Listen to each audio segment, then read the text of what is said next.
In this problem, we're dealing again with linearization of a function. This time, however, instead of being asked to find a linearization, we're actually being asked to find a value at which a particular linearization exists. So let's back up a second and define some terms here. What is the linearization of a function? Well, if you have some kind of function, the linearization is just basically drawing a tangent line to the function at that point, and we call it a linearization because we're turning the function into a line. And you can use that line to get answers that are close. That line is close to the right value of the function in the neighborhood of that point. So that's what a linearization is.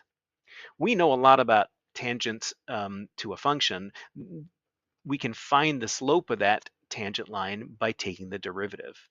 So what we're going to do here, the process to find where the linearization is this, where the equation of that tangent line is negative x plus 8, what we're going to do is take the derivative of our original function and figure out where that equals the same slope as the tangent line, which is a slope of -1. So that's our first step. Let's try that. I'm actually going to rewrite this function as -8 minus 12 times x to the 1/3.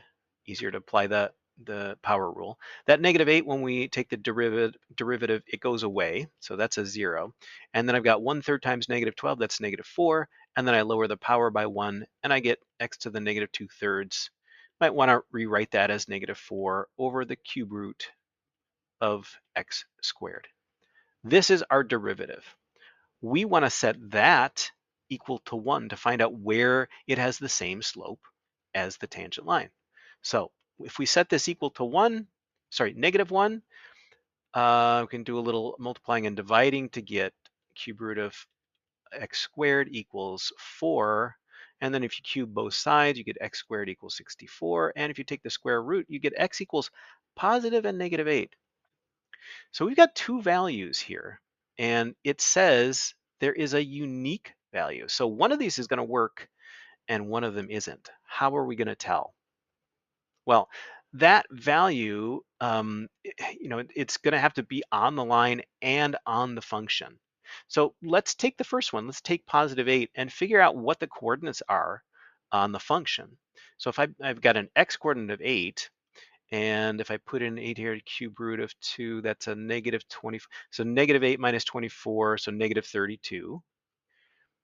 I can check whether that's on the line by plugging in 8 here, and uh, -8 plus, or sorry, 8, -8 plus 8 would be 0. So we would get the point 8, 0. Those are not equal. So this is not the right value, that +8. Let's try this again with a -8. If I put in a -8 here, so we're going to find the coordinates on the function. That'd be a -2, so you get a +24 there. So that's going to be 16. -8 plus 24 is 16. Is that on our line? If I put in a -8, yeah, that's a -8 plus 8, that's 16. Aha, they're the same. So we've got the right point, and our unique value is -8. So that's a little bit more work with linearizations.